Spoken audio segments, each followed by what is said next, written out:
guys, in this video, we're going to talk about the short call strategy. Now, we already talked about buying a call or buying a put, selling credit spreads, buying debit spreads, selling iron condors, and selling short puts. But now we're going to talk about selling a short call. So we're going to talk about what it is, why you want to do it, and in what environment you would need to place this strategy.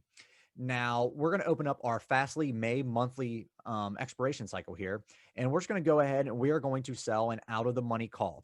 So when we are selling an out of the money call or selling an out of the money put, that is a neutral to bullish or bearish bet. And in this case, it's going to be neutral to bearish. So we'll go ahead and we'll sell this 28 Delta 75 strike call here.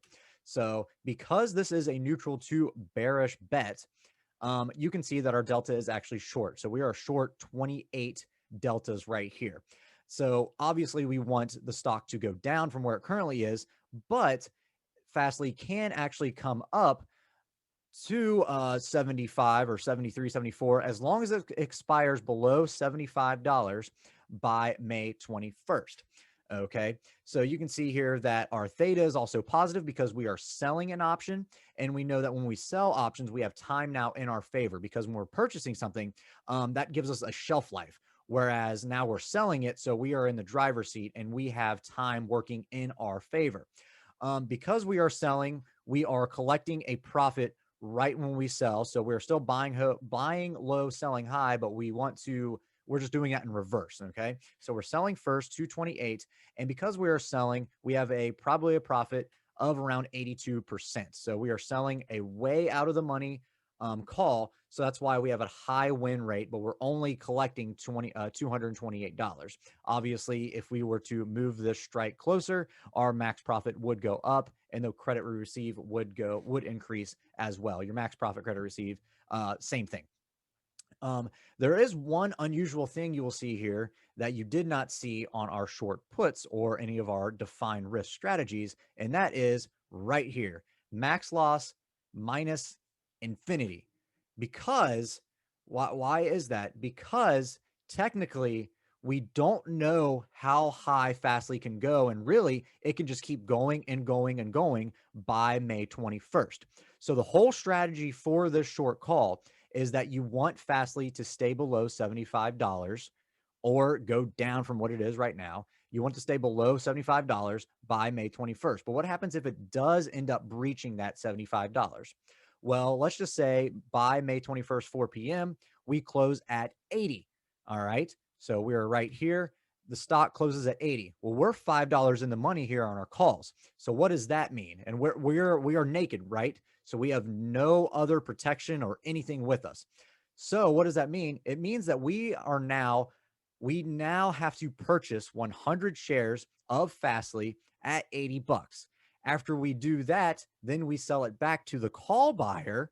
Okay, because we sold this call. So for every time there's a seller, there's a buyer. The call buyer then receives those shares from us, and we lose $5 on it automatically.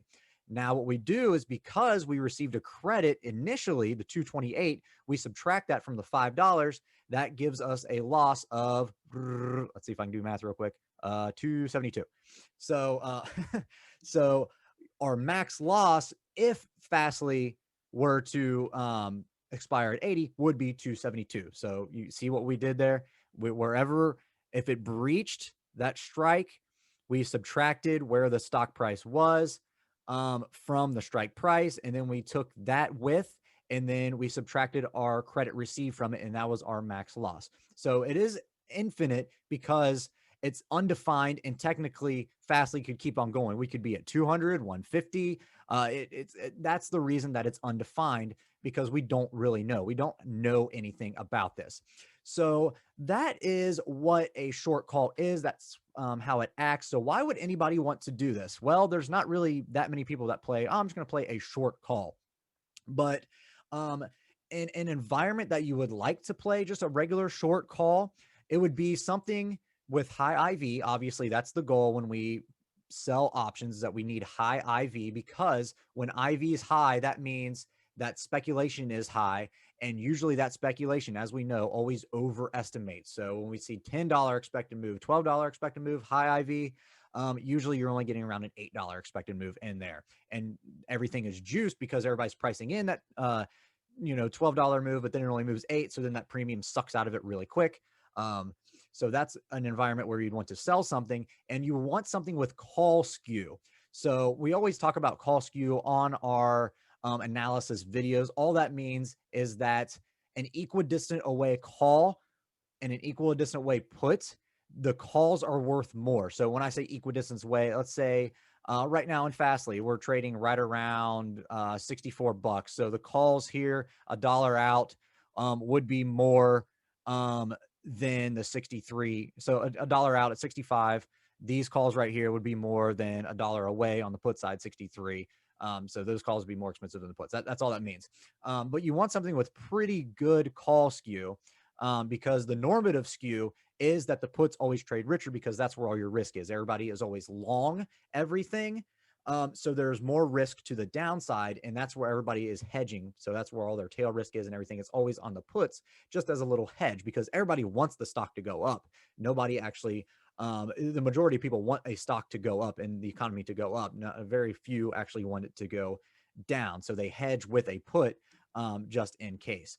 So that's why when we talk about call skew and point that out, it's not really a normal thing to have tons of skew to the call side on your options chain. So, but that is an environment where you would want to use a short call. Again, your max loss would be undefined because it all depends on where that stock would expire at.